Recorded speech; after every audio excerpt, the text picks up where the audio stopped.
Beat 500, get into the wild card. 86 got the Phillies all the way to the World I Series. hate to break it to you, man. I don't think it was your vision. Tipo un caballo. This podcast is perfectly named, I would say. I hate to make excuses for Sandy and the rest of the No, pitcher you don't. You've been doing it all year. I do hate it. I'm just gonna say it. And fucking hitting bombs to fucking Calle Like, Inject that into my veins. If that continues, there's no way we make the playoffs. No question about it. I am ready to get hurt again. Welcome, everybody, to episode number 19 of the Battered Marlins podcast. I am one of your hosts, Daniel Granada, and alongside me, I have three other Battered Marlins fans. At least I believe all three of us are Battered fans. We have Spaz as usual, Mr. Cali. Man, I'm sorry. I Oh, you butchered that. I know. I was working up to the last one. I'm sorry. And a special guest, Mr. Craig Mish. How are you guys doing? Well, let me start off with our guest. How you doing, Mr. Craig Mish? I'm doing well. Thanks for having me, and appreciate you guys doing the podcast, and looking forward to chopping it up a little bit as we get ready for a big weekend. Big weekend. Cali, how you doing? You making it out to the ballpark this weekend? I am doing everything in my power to make it to the ballpark. I have a daughter, a 2-year-old daughter, in severe sleep regression right now. So lifetime, everything is just doesn't make sense. It's all a blur right now, but I'm surviving. And Spaz, I'm sure you're going to be out there. You got season tickets. yeah, And no kids. yeah, And no kids. I no kids. But yeah, man, it's a lot going on. It's probably gonna be Sunday. If it happens, it's gonna be Sunday. I got Inter Miami game tomorrow. The Premier League comes back tomorrow, and then we got Arsenal on Saturday. So it's probably gonna be Sunday to head out there. All right, so we're all excited. Yankees are in town, so that's always fun. Celebrating, I'm assuming they're finally going to celebrate the 20-year anniversary of beating the Yankees in the World Series in 2003. So that should be fun also. A lot of old faces at the stadium. But talking about recent stuff, I wanted to bring it over to you, Craig. The Marlins, they are 4 games over 500 at this point. And if I would have told you after the trade deadline, we go all in, not all in, but we do a pretty good job, get some bats. We're 4 games over 500, 106 games into the season. I'm assuming you take it. But now when you look back at the way we got here, are you happy or disappointed at where we're at right now in the season? I think the record is pretty representative of where it really should be right now. I think that at some point this season they were 14 games over, and they had a lot of very fortunate wins, actually very similar to the last couple of games against Cincinnati. So I mean, those sort of things are not sustainable. You're not going to be losing every game by a run or 2 or 3 and come back in the late innings to win like they did against the Reds. But in the first half of the season, guys, I mean, they had a crazy win against the White Sox where they were down 5-0. They had an insane win against the Braves. They were down a ton of runs. They were down against the Angels. The catcher on the Angels forgot to touch home plate on a double play. And then Moniak tries to catch the ball like this. It goes off his glove. So many Gary Sanchez for the Padres. All he has to do is cover home plate. They get Gurriel at home. He forgets. Gurriel scores. They win the game. Jordan Hicks throws the ball over the guy's head. Like, they had some crazy wins. And I think that probably optimistically, if you said, like, should they be 7 or 8 games over? Yeah, I mean, I could see that, with some good luck and some bad luck. But they were very fortunate to be 14 games over.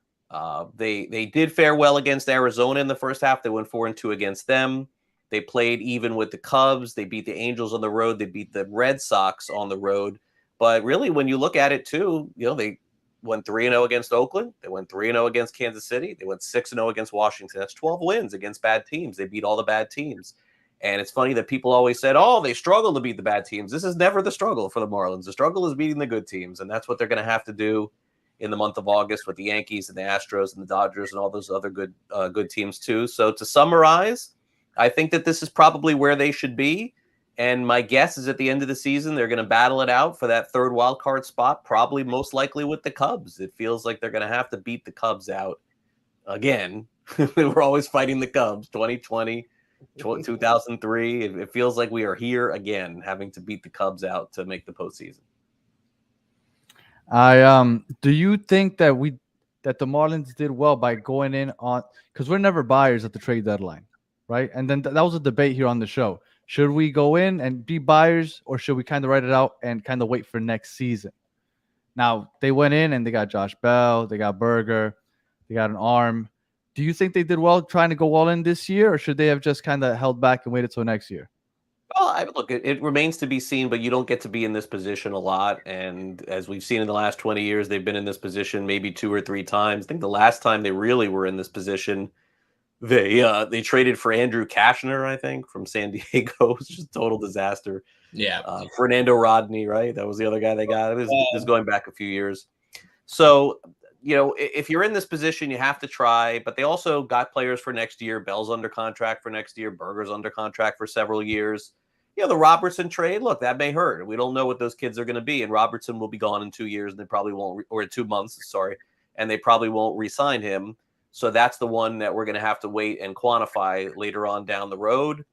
But I think it was a little bit of a combination. They didn't quite go all in. If they went all in, guys, I think it would have been getting a starting pitcher too. Like that would have been the thing that really pushed them over. But they really didn't have any more to give up when MLB Pipeline and Baseball America and Fangraphs, and when they released the top 30 prospects in Major League Baseball in terms of teams 1 through 30, after trading Eater and trading Watson and trading those 2 kids to the Mets, I'm sorry to say the Marlins may be 29th or 30th in all of Major League Baseball prospects. They just didn't have any more to give up. Yeah. Yeah. And I guess on that note, or even if you're able to speak on this, were there any trades that were kind of in the process that just didn't materialize at the end there towards the deadline? Yeah, I mean, they had talked about trying to acquire Candelario. The Cubs wanted, quite a bit. Jake Eater was one of the names that would have went to the White Sox in return for Lance Lynn and either Kelly or another relief pitcher too. So they talked about doing a lot of different things. But in the end, this really truly did come down to 6:00 Eastern on trade deadline day in order to make that trade for Bell. And, and with that trade with San Diego. So I think they plan for a lot of things, but then you can't plan when it comes right down to the end. And there's some other names that have been out there reported, the Yankees, they talked about maybe getting Torres and, some other things too. But I think the most serious things that we've talked about, they ended up doing, with maybe the exception of the starting pitcher, where I know they would have liked Lorenzen. They would have liked to get Lance Lynn too, but the costs, they just did not see the cost being worth it. And had they got Lance Lynn, they wouldn't have got Berger because Eater would have been the one that was going in that deal as well. So talking about some pitching, regarding Cabrera, do we think do they plan to have him as part of the future rotation, or do you think that's going to be an asset come the winter window to maybe trade off or something like that? Yeah, I mean, look, I think they're probably going to have to hope that he can come back at some point this season so they could showcase him a little bit. But it's been rocky with him, no doubt. And the other part of this too is we're headed to uncharted territory where Yuri Perez, even with him being back, he's still going to have to get shut down at some point in September again. Like he's going to hit his innings limit at some point. Luzardo's over his innings for his career. He'll try to make it to the end. Garrett's over his innings for his career. He'll try to make it to the end. My guess is they may have to count on Edward Cabrera the last week or two of the year to come through and pitch. And remember, Johnny Cueto, I think regardless of what he does the rest of the year, my guess is they'll just buy him out and let him go. At the end, I don't think they're going to go down this road again and try that again next year. So, the big question will be between, I would say, Edward Cabrera and Trevor Rogers. Probably one comes back and one doesn't. They have Max Meyer waiting in the wings too. So I would guess one of those two would be a movable asset in the offseason. I have a question. One of our co-hosts isn't here today, Branton. He has quite the obsession with Monteverde. Now, is there any chance we see Monteverde up in the big leagues this year? Maybe the last week of the season. If they're in the mix, I don't think so. But it could come down to, remember, they can add guys to the roster. They would have 28 guys in September. So look, at that point, the conversation is there. As a Marlins fan, you have to hope that you don't see him because that would mean that they're out of it. But if they stay in it to the end, then I think that the team you see is the team that they'll have. If not, I honestly, if they were to fall out of it, guys, like the last week of the season, for some reason, I'm just speculating. Like, let's say they go into the last week and they're not in it for some reason. oh, I think you could see all these minor leaguers coming up, and they will shut down Luzardo, they will shut down Garrett, they'll shut down everybody at that point because there'll be no need to stretch them to the end. Sandy's the one guarantee, I would say, that'll go the distance this year. Craig, I've been following this club since its inception. I went to the game. There's pictures of me as a child with my dad in '93 at then Joe Robbie Stadium. This is a team that's broken my heart a lot over the last 30 years, and also I've seen some great triumph. This year is one of the first years in pretty recent memory that I have hope, that I have this feeling that, man, we can do something. So, two-sided question: is the postseason a real possibility? Like, do you think this is a club that can really come together and actually get into the postseason? The second part of that question is, do I need therapy and do I need help? Therapy, I can't answer. The guys probably can a little bit better. I mean, you're talking to two guys from Hialeah and West Kendall and one with a Raleigh Fingers mustache. So I think you're good out of the three. I think you're good. So to answer the question, I think they have a chance at the postseason. Fangraphs has them somewhere around 40%. So it's like a 50-50 shot. I mean, San Diego does seem to be falling out of it. So, I mean, for some reason, there's, most of these sites still think San Diego is in this thing just because of the talent that they have. I don't see it at this point. I think that the Philadelphia Phillies are a better team than the Marlins. I do not think they're going to catch them. I don't think the Giants are better, but they play better. I mean, I can't figure them out, but every year they play better. And if the Padres were to fall out of it, you look at the Giants schedule, they play the Padres, they play the Rockies. And then on top of it, the task is the Cubs. I mean, it is. I know the Cubs just lost 2-3 to the Mets, but the Cubs schedule is very easy the rest of the way. So if the Cubs take care of their business, they could edge the Marlins. And I think we'll have a much clearer answer of this after they get out of August, because regardless of what you think about the Yankees, it's still the Yankees. So 3 against them, and then games against Houston, games against the Dodgers twice, Milwaukee, San Diego, the Braves again. Like, it's at the Tampa Bay. Miami schedule is one of the toughest in the big league. So if they get to September and they're still in it, I give them a chance. But the unfortunate part, I would say, is they still, let's be clear, they still control their own destiny now. But if they were 8 or 9 games over right now, you'd be feeling much better about the situation, just because I do feel like they're going to fall back even a little bit with all these tough teams that they play. I think they face Garrett Cole Sunday, Framber Valdez on Monday, and then Verlander on Wednesday. I mean, tough pitchers. And they play Nestor Cortez, which I don't know if he's going to play tomorrow or Saturday. This year, so, he has been, but he's coming back to Hialeah. He reps Hialeah on his arms, on his cleats. I promise you, if he's going to have a game, you think he'll have a good start? Okay, he's going to play his and the hometown boost.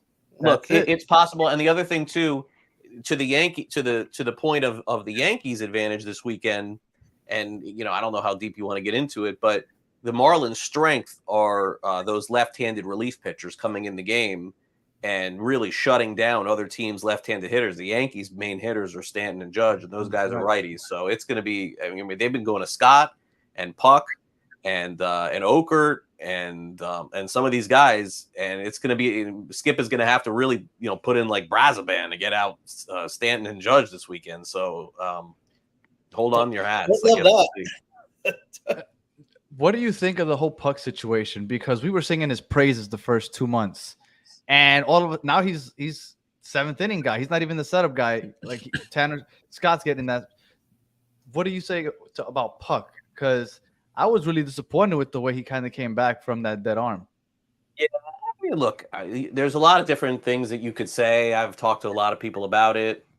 The main thing is it seems like he's lost some confidence since the beginning of the season, but I also think that he's beat down. I mean, he looked great his last time out, and maybe he'll find his way the second half, but he was used a lot. Back-to-back games a ton, way more than he was in Oakland.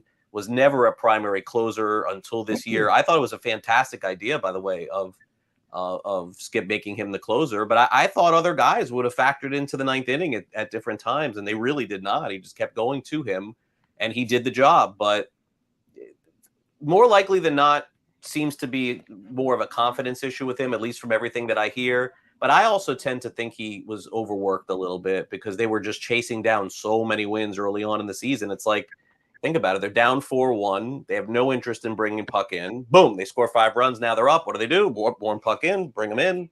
And now he's forced in a position to get the save. Went on the injured list, as you mentioned, came back. But let's be honest, his last outing against the Reds was maybe his most encouraging one in a while. So we'll see if he can build on that. But I think the way that it is these days is there's very few closers in the game that start the season at the beginning of the year and run through the whole year and are awesome. And the Marlins are just probably not going to spend the money to put a guy in that position to be that guy. It's just a rare commodity these days. Craig, I just had a quick question because we recently had, we were going through some tough times, recently had a players only meeting.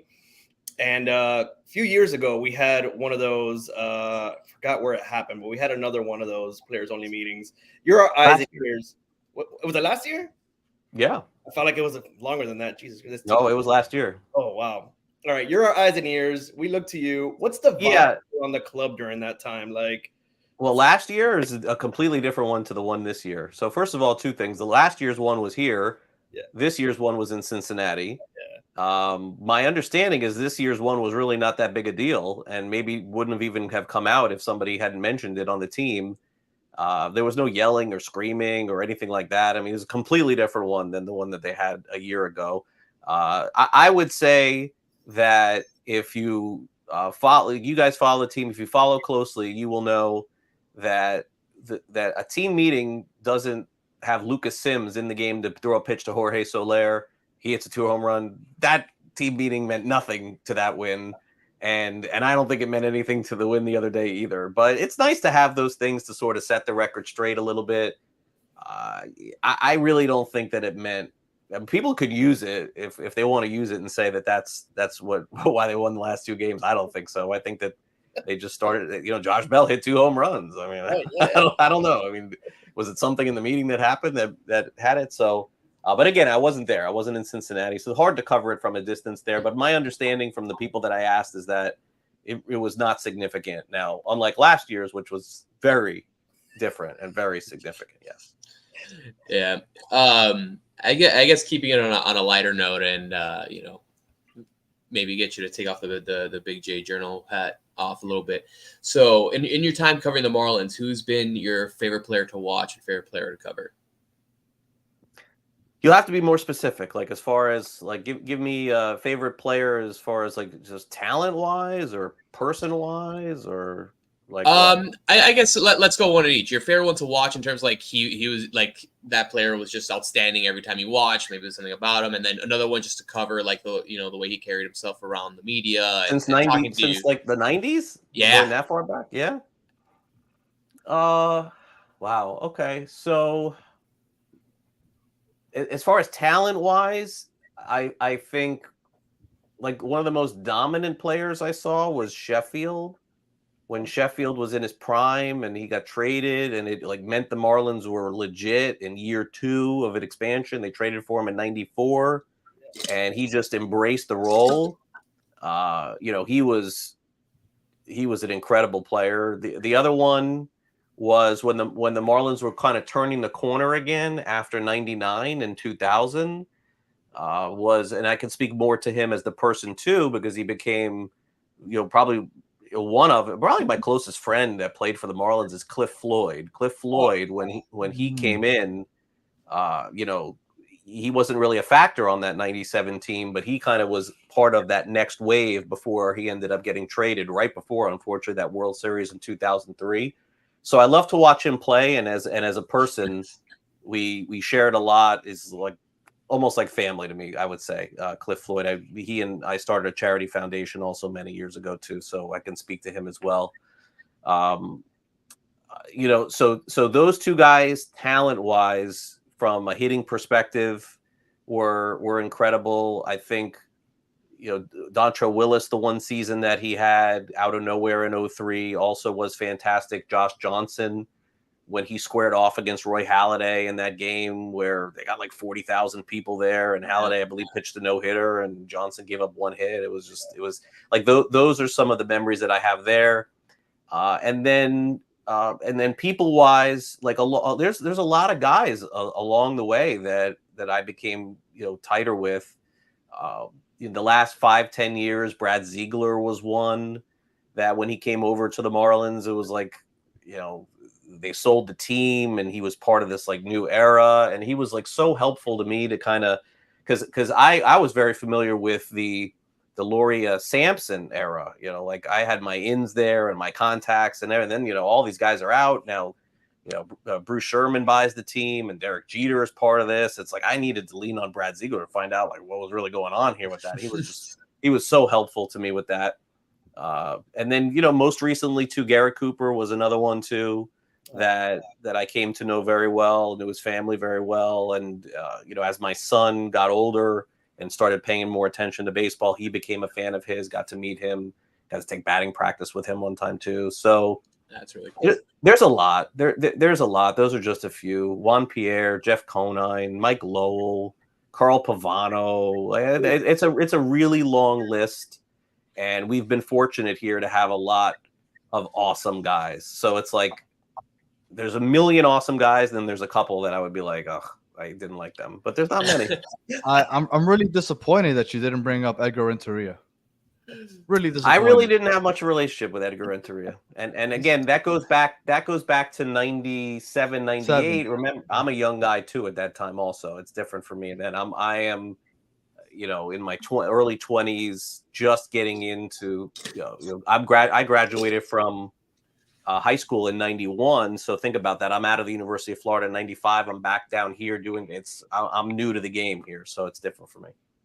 But I'm tired of that. Look, I'm actually wearing the Craig Council picture. We need the Edgar Renteria picture to get a little more publicity, is what I'm saying. That's all. I got you. Just for him. Yeah, he comes around. He's been at different events, and I've seen him around. He's not a stranger to here, like some other guys are.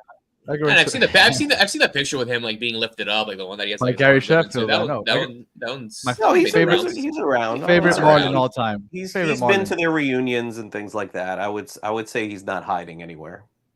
One guy that I met him actually on a golf course that he's one of my all-time favorites just because you'll find out now is Jesus Christ, I just had a don't get nervous, man. You're okay.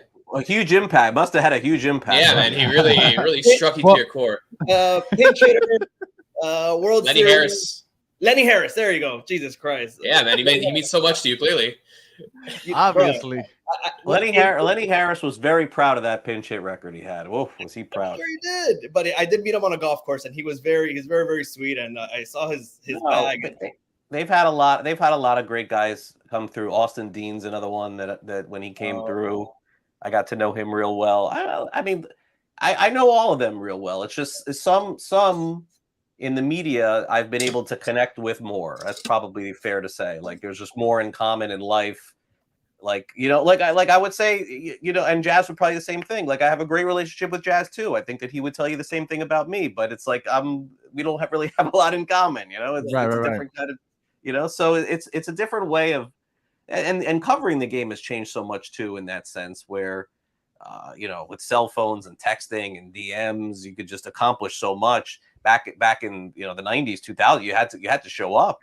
When the way I came buddies with Cliff Floyd is I would have to wait till after the game. Like if I want to be buddies with Cliff Floyd, I'm gonna have to wait till he comes out of that locker room after the game. Now it's just like boom, you just send somebody a text. It's changed. Well, Spaz brought around the picture that we thought was interesting. In the spirit of keeping things light.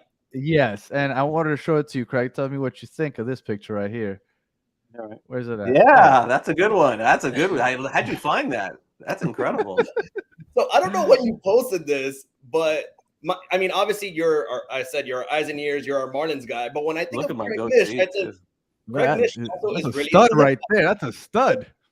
Yeah, so that's gotta bring that back. So my son, I don't think my son was born then. So that was when there was a TV show on Nickelodeon called Yo Gabba Gabba. It was very popular, and my daughter used to watch it all the time.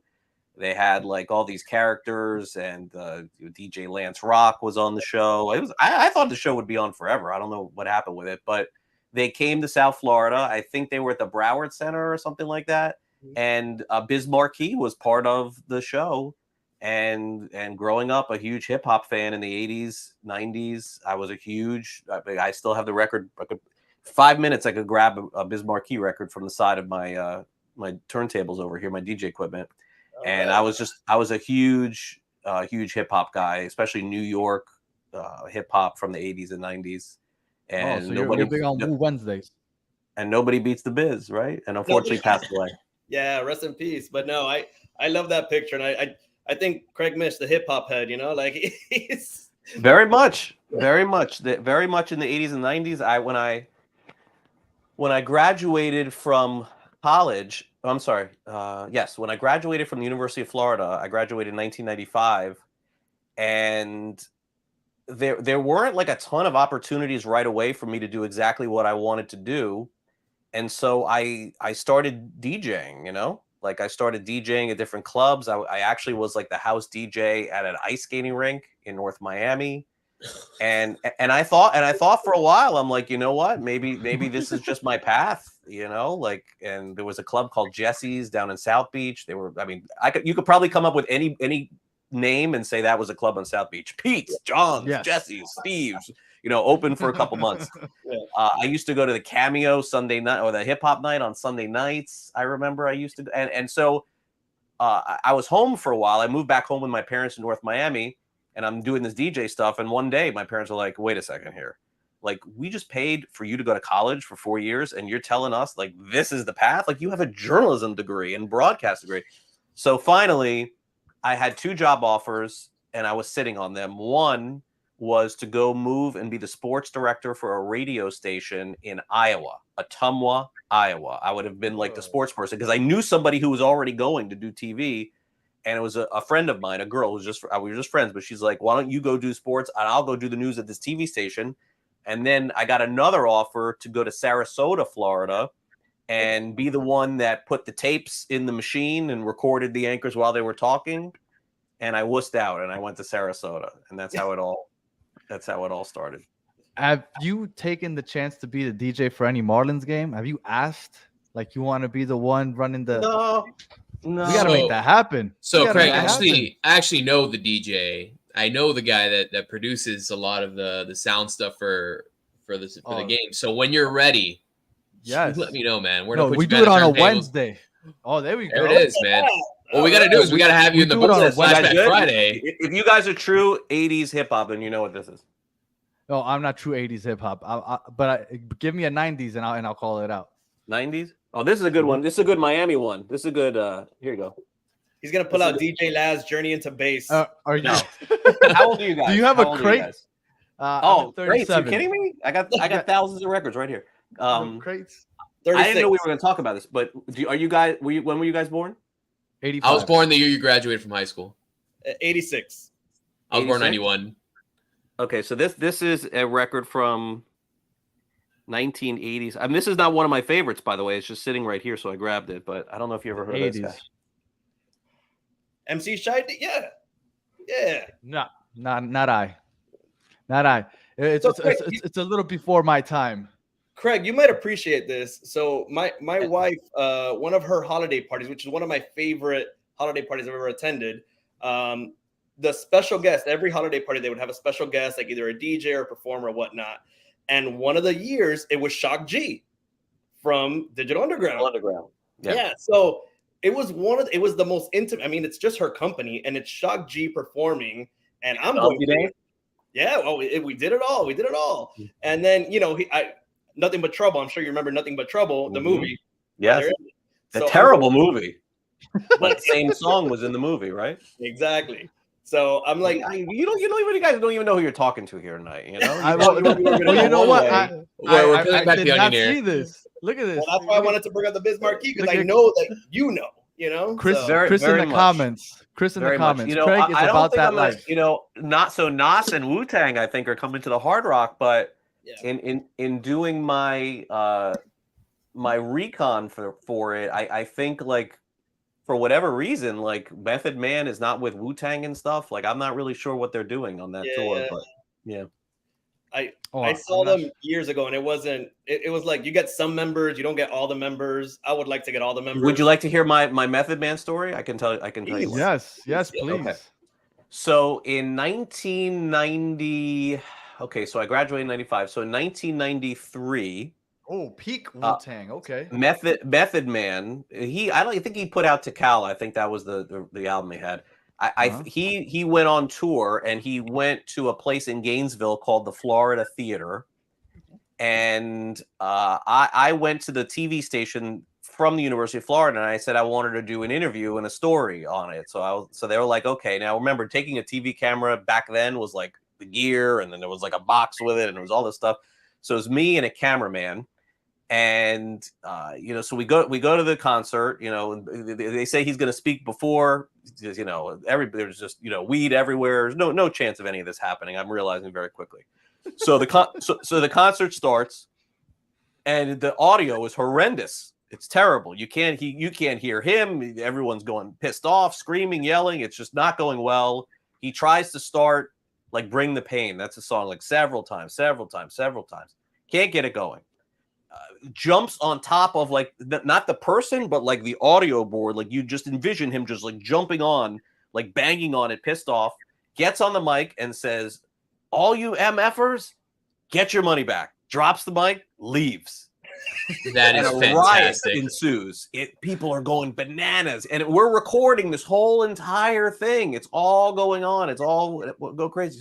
So riot people, police are coming, it was insane. So the next day, MTV calls me, and because they called the TV station, they're like, "Did you guys send a crew?" They're like, "Yeah, we sent this guy Craig Mish." So the executive producer for MTV calls, "We'll do anything to get our hands on the footage."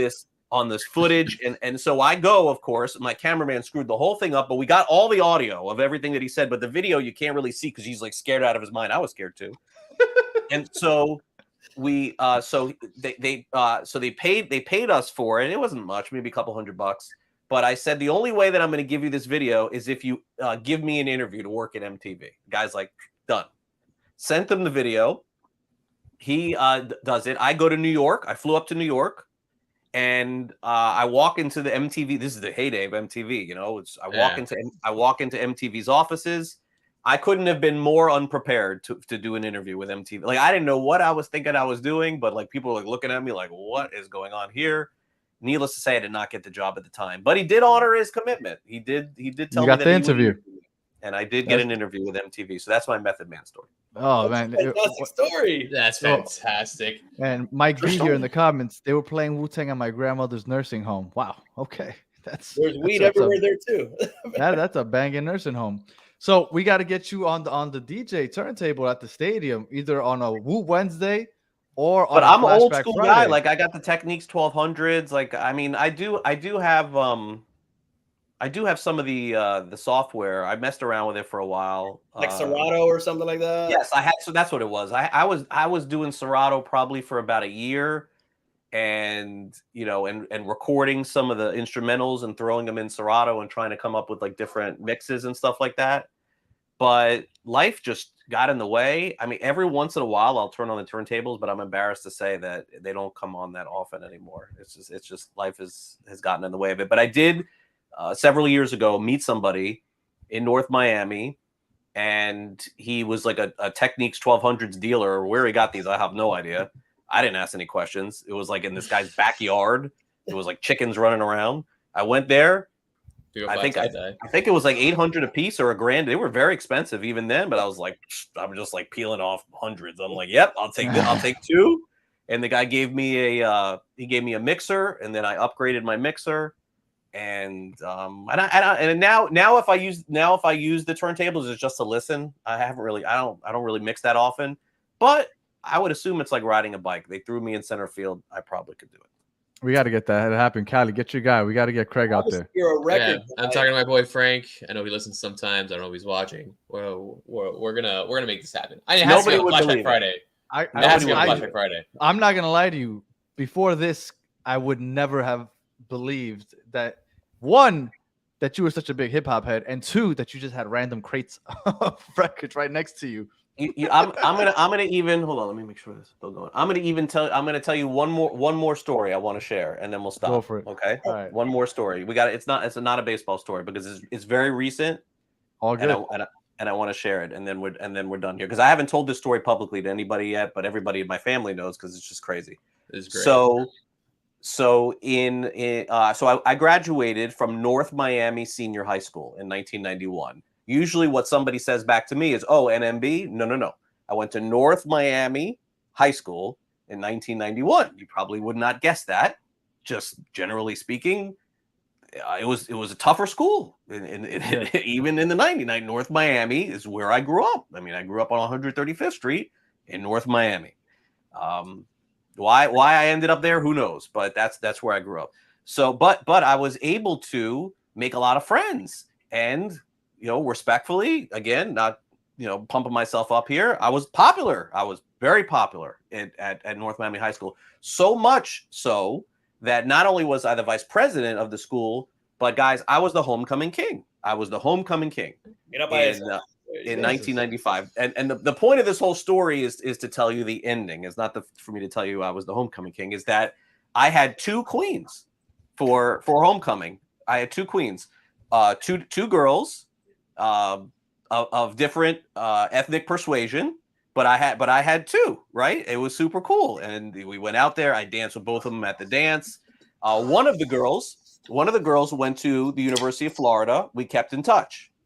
The other girl, after, I mean, we're talking 33 years. I don't know what happened. It's high school, right? Get this. You're not going to believe this. So the other night, we come home from my son's travel game, travel practice, and I go on our team. We have a new kid on the team, and I go on the thing, and I just go take a look, and he's got the same last name as this girl that was the homecoming queen in 1991, who I haven't seen in 33 years. The same last name. I'm like, is this possible that this could be the same person? And I would tell you, it was the same. This woman was the homecoming queen for me in 1995. I gave her the yearbook the other night. We pulled it out. It was an incredible moment to think that could happen. I don't know if it means it meant a lot to me. That's wild. Really cool. That's an amazing story. Wild. and getting to peel the layers back on Craig Mish, hip hop head, pimp, like just pimp. Definitely was a pimp. I definitely was. Someone's gonna use this video. It's gonna be bad. We'll give this video out. No, didn't peg you as a North Miami Pioneer. Gotta admit, I was a North Miami Pioneer. I was the pep rally committee chairman. Look at you. All that stuff. Yeah.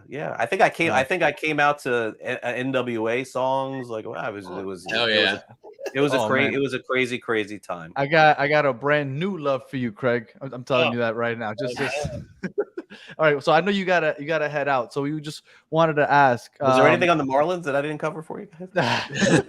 Marlins. It was a lot more fun. Marlins podcast. Hey, look. We just like to have fun on here. But we did want to know what is your outlook for the season as a whole? Do you think if you had to put money on it, do you think that the Marlins make the playoffs, miss the playoffs, and do you think it's a failure if they miss the playoffs at this point? Because 2 weeks ago, when they were 14 games over 500, I would have said it's a disaster if they don't make it.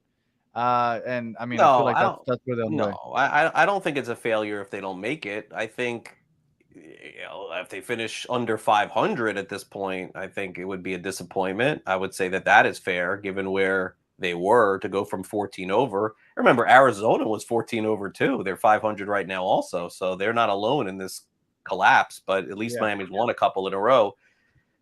I can't say one way or the other. I personally do not think the Marlins are going to get the first or second wild card. I do not see that. I think it's either the third or nothing. That's going to be disappointing for some people because we do not get a home game then, if that's the case. If they're the third wild card, the only way that would happen is if they have a better record than the Central winner, and it does seem like Milwaukee is strong enough to roll out with this. So they probably would have to go play a 3-game wild card series on the road. Against the number 1 wild card, which I guess would be San Francisco or Philadelphia, or actually it would be maybe Milwaukee. But I think they can get in. I definitely think they have a chance to get in, but I can't be delusional at this point to think that based on what I've seen the last month that all of a sudden they're going to, take care of the Yankees and take care of Houston and take care of the Dodgers and just start knocking off teams. Like, I mean, they really had a hard time against Texas. Like that. Well, yeah. That was a team that's here, and the Marlins are here. So what? I think that's where we realized where they were, because when they played the Rays, the Rangers, and who else? There was another American League team that they played, the Orioles. They basically looked like they're not in that level, and that's when against Boston. That Boston sucks. They're probably not as good as those other teams, but they're gonna. I think we're gonna know in September, because the August schedule is just murderous. Yeah. So if they put it this way, if in September they're 4 games over, they have a great shot, I think, to make it. In September, if they're 1 game under, they're not going to get in. That's really what it comes down to. I mean, our calling card this whole season has been just get to 86 wins. That I feel like should be the goal, more or less. You can sneak into the wild card. Yeah, I mean, the calling card all season has been just win crazy games and come back. Like that's to me what summarized this season. Like, I just did not expect. I mean, I could have expected them to have this record, but the way that they've won these games, like, I mean, you thought the game was over so many times that they were able to come back, and Soler, a big part of that. They'll have to make a big decision on him coming up. All right. Anything else before we let Craig go? Because I know he's got to get out of here. We know we abused your time here a bit, but what time is it?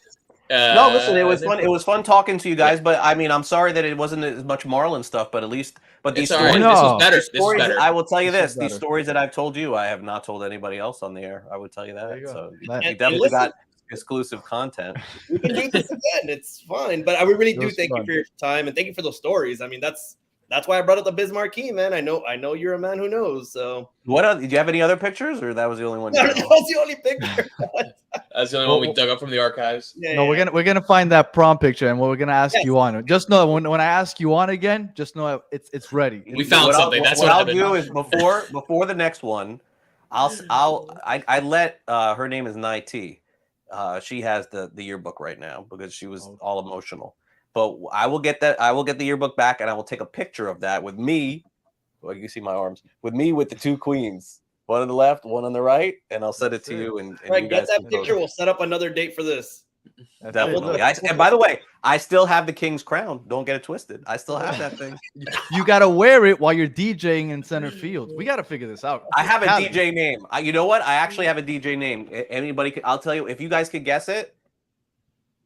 I'll do an hour next. I got it. I know what it is. You know you don't. DJ Mischief. Oh, thank gosh, I thought you almost had it. I was like, wow, he knows what it is. I was gonna say that's so impressive. You figured that out. I was about to be very impressed. You had DJ, and then an M you started off with, and I was like, oh my gosh, he knows it. But are you gonna tell us, or are you gonna make us sweat it out? You guys want to guess? I'll give you a hint. Okay. Go for it. It's DJ with the name of a planet. Can't be DJ Mars. Wrong. You lose your guess. That's it. Danny, you're out. Oh. Hold on. This is like immaculate grid. Wait, is this like Neil Tyson? Is plant? Get him off! Get him off! No. It was DJ Mercury. That's right. It was right. Yeah. DJ Mercury. Okay. Mike V. I was trying. I don't know why I was trying to like connect your name to a planet somehow. I'm like, I don't know why I was trying to get Pluto involved. Neil Tyson said he's not a planet. I don't know. Somebody in the media here used to always have me on, and they would introduce me as DJ Mercury. I am not kidding. I think it was the Sports Brothers. I think it may have been Jeff Fox. Like whoever, they would always bring me on. They're like, all right, let's bring on DJ Mercury every time. I haven't heard that name in forever, Jeff Fox. Well, we're gonna have to see if we can figure this out, because I would love to see you either on a Woo Wednesday or on a Flashback Friday out there DJing with your crown, DJ Mercury. I'll look. And we got to bring out the 2 prom queens too, just for full posterity. Like, I love it. I can scratch. I got you. We'll make you a custom shirt and everything. We got you. So again, Craig, thanks a lot for your time. We appreciate it. Thank you. Appreciate you, Craig. All right, guys. Thanks for having me. All right, have a good one. Have a good one, brother. All right. So let's get into this weekend. We got my fault. See, I still got Craig on here. All Oh right. man, there it is. So there we go. I'm sorry. All right. So this weekend we have the Yankees coming up into to Home Depot, and then we have a series against the Astros. So we're already 45 minutes into the show. I guess we're not really going to talk about the last two series. We just had some fun with Craig. So let's just get into predictions. So we got the Yankees, and as always, I like to start off with Mr. Optimistic Spaz. You said you might be there on Sunday. Should be there on Sunday, yeah. How are you feeling about this series against the Yankees? And you know that home field advantage is going to be tilted one way. So you did bring up Cortez. Obviously, I'm from Hialeah. I do root for the kid because he did go to Hialeah High and all that. And he reps it hard. He does. And let me tell you, he's got a ton of fans. Like people who I know personally who are not Yankees fans, like root for the Yankees because of him. So yeah. It's gonna be tough, man. I think they're only 3 games over 500, right? So they're about the same. I'm gonna go ahead and say 2-1. We take it. I don't think the Nestor game we lose, even though that it might. I don't know, but I think we take 2-1 out of 2 out of 3 from the Yankees, and the Astros, man. As much as I don't like them, and they're fucking awful. They're good. They do a lot of good things on the field. So I'm gonna be realistic. It's gonna be 1-2 against them, and hopefully I'm proven wrong. So 500 zeros. Next 2 series. Excuse me. All right, Callie, what are you thinking? Both series are here in Lone Depot Park. Yeah. So looking at the Yankees, kind of like the last 2 weeks. So they lost a series to the White Sox where they got dominated 2 of the games. Yep. They split a series with the Astros, and then they lost a series to the Rays. All right. The Yankees haven't been very good this year. Yeah, no. The Yankees haven't been very good this year. Which is strange considering that they have guys like, and Aaron Judge was out for a long time. They've missed dealt like with injuries. 60 games. Yep. Yeah. And then, it's tough, but and then you have guys like we're going to run into Garrett Cole. We might see Garrett Cole on Sunday. Yeah. Which he's an absolute animal. It's going to be tough, and especially how Yankees fans travel. It'll basically, if you've been to a game where the Marlins play the Yankees, it's very much a Yankees home game. And I'm not optimistic just because we haven't been playing great. We played better now against Cincinnati, but I'm not optimistic. I'm going to say I'm going to say we only get 1 against the Yankees. You're kidding me, bro. Come on. Yeah, and I'm going to be painfully honest. I think we'd be very fortunate to take 1 from the Astros. So I'm going to say 2 and what does that make us? 2 and 4 this little stretch here before our next episode. Yeah, I'm also not very optimistic, much like Callie. The Yankees haven't been very good. Their pitching has been horrible. Luis Severino, he's been so bad that what they tried out earlier this week was they had an opener for him. So he was the starting pitcher, but they let him start in the second inning. So they put Ian Hamilton in the first inning, and then they let him start in the second inning because they were like, "There's something wrong with this kid mentally because he just can't start off well." And it still didn't work. Then he got lit up in the second and third inning. So it didn't work. He's got some mental issues. He's done. Domingo Germán, he had that one special moment this year, but he's out for the season with alcohol problems. Like the team is. He had a really bad situation too. Yeah. In the clubhouse, from what I read. So it's been a disaster, honestly. This is the first time I'm hearing of any of this. I didn't even know you could do a guy in the second inning. It's really weird, but they just had to try it out because Luis Severino is somebody that they were counting on this year to be their 3rd or 4th guy, and he hasn't been able to get it together. So pitching wise, they've been a disaster. Hitting wise, they've been disappointing, especially when Aaron Judge was out.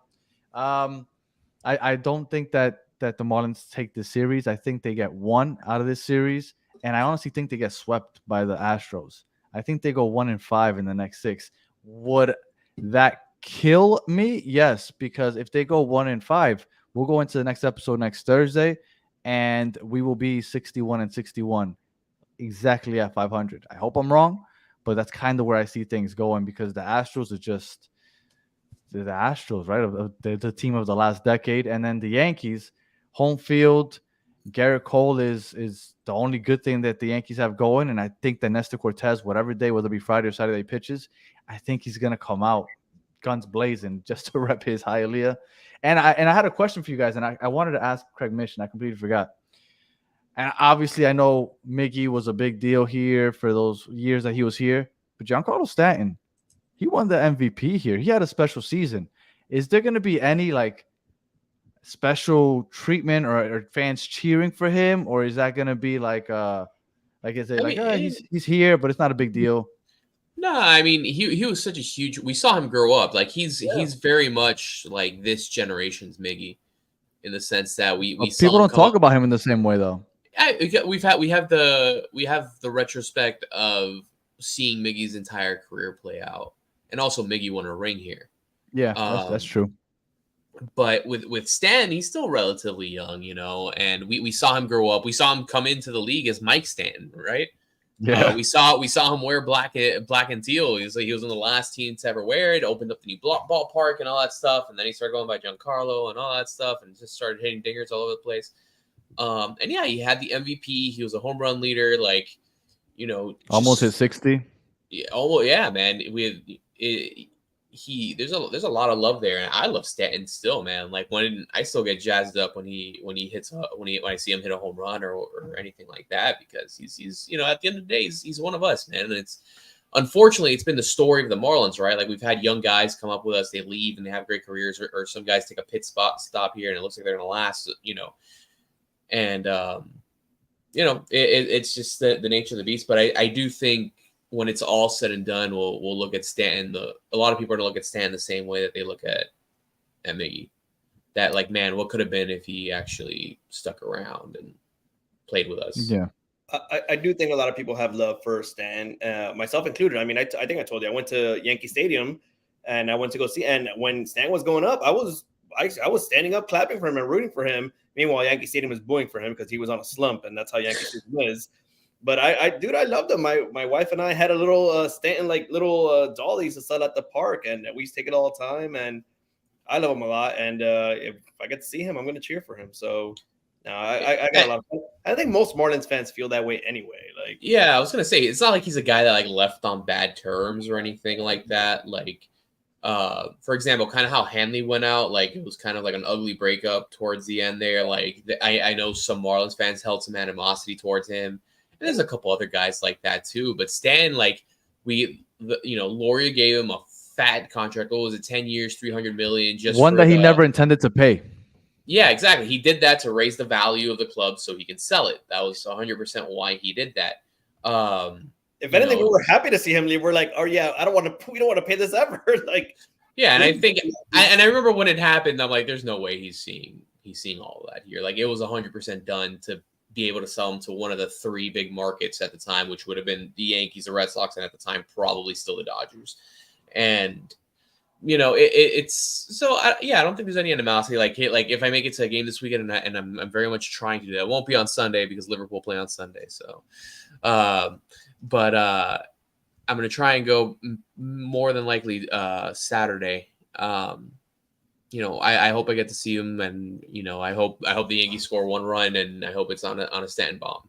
So, well, I mean, I'm gonna try to make it out either Saturday or Sunday, one of those 2 days. I'm gonna see. And what does that say about Liverpool? I'd rather walk alone. No. You'd rather walk. All right. So, Kali and I not that optimistic going into these two series. Spaz feeling a little more optimistic than we are. Not necessarily great, but for the first time ever. Yeah, for sure. But I mean, I think as long as we win at least one game in the next 6, we at least stay at 500. And then, I mean, things don't get much easier. But I mean, at this point, we just got to stay afloat, right?